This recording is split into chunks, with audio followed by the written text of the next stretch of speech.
Muy buenas tardes. Hoy les vamos a hablar del periodo caudillista, los cimientos de la nación y de la educación, entre 1825 hasta 1879.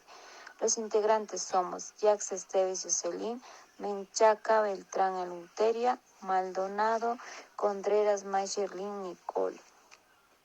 A continuación les vamos a hablar de la línea del tiempo.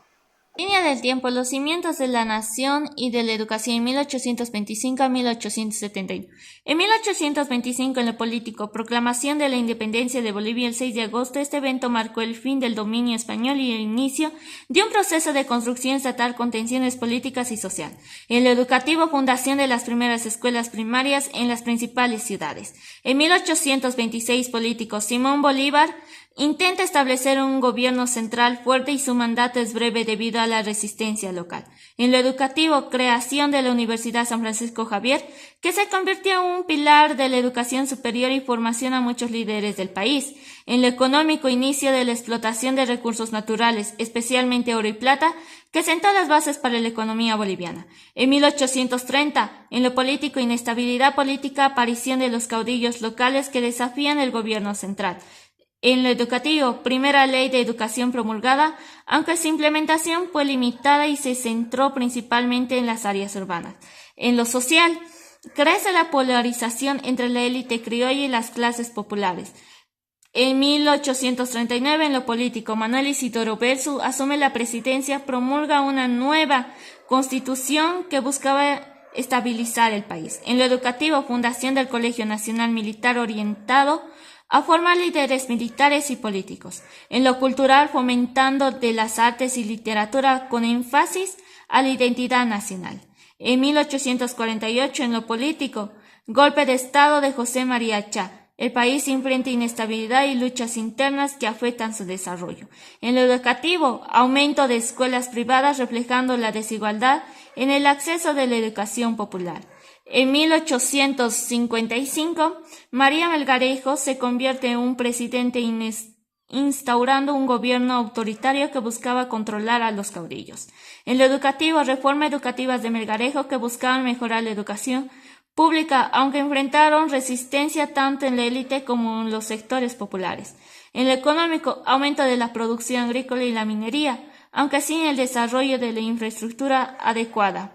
En 1864, en lo político, derrocamiento del Melgarejo, lucha internas entre caudillos por el poder. En lo educativo, creación del Sistema Educativo Nacional en 1874, que tiene sus bases en este periodo estableciendo niveles básicos y secundarios.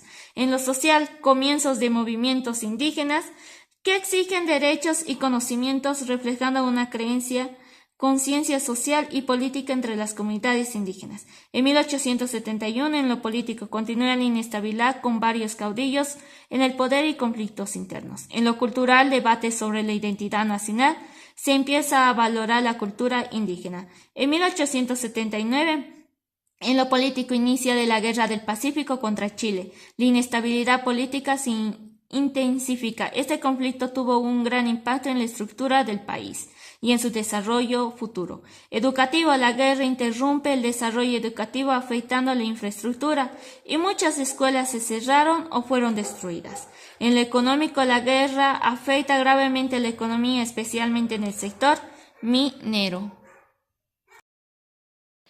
En este periodo se encontró dos hitos muy importantes en el libro del magíster Luis Fernando Acuña Ibarra. El primer hito se sitúa en 1825. Este hito se refiere a la llegada de Simón Rodríguez a Chuquisaca, convocado por el libertador Simón Bolívar. Simón Rodríguez, al regresar de Europa, Rodríguez fue nombrado director de educación de la nueva república. En proyectos en Chuquisaca implementó una escuela de artes y oficios, creando internados y talleres de capacitación.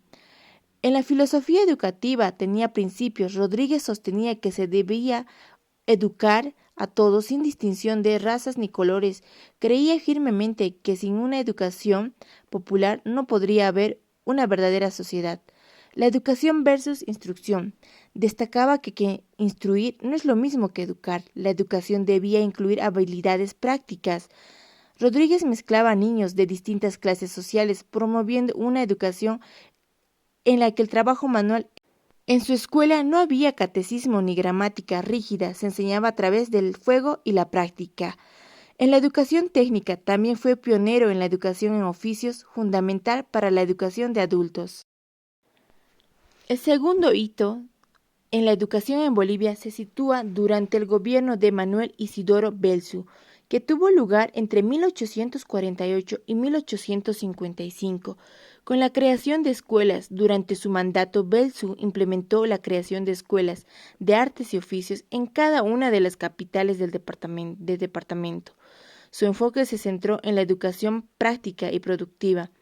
Supresión de facultades. Belzu también tomó la decisión de suprimir algunas facultades de derecho, argumentando que había un exceso de profesionales en esa área, lo que consideraba perjudicial para una formación más productiva. Relación con el pueblo. Se le conocía como un protector del pueblo y tenía una enemistad con la oligarquía terrateniente. Su visión educativa estaba alineada con los intereses de las clases oprimidas. La intención en la educación se centró principalmente en la educación primaria, dejando de lado la educación para adultos, lo que limitó el desarrollo educativo en este ámbito. Estadísticas de educación. En estudios de 1851 mostraba que había un número limitado de instituciones educativas en comparación con la población infantil. Solo un 10% de los niños estaban alfabetizados. Estos son los dos hitos que se mencionan en este periodo. En conclusión general, la educación en Bolivia entre 1825 y 1879 experimentó avances significativos impulsados por figuras como Simón Rodríguez y Manuel Isidoro Belzu. A pesar de los esfuerzos por promover la educación inclusiva y orientada a las necesidades del pueblo, presintieron desafíos como la desigualdad en el acceso educativo y la limitada alfabetización de la población infantil. En los hitos que hemos mencionado sentaron las bases para futuras reformas educativas en Bolivia, reflejando un constante esfuerzo por mejorar el sistema educativo en medio de un contexto marcado por la inestabilidad política y social.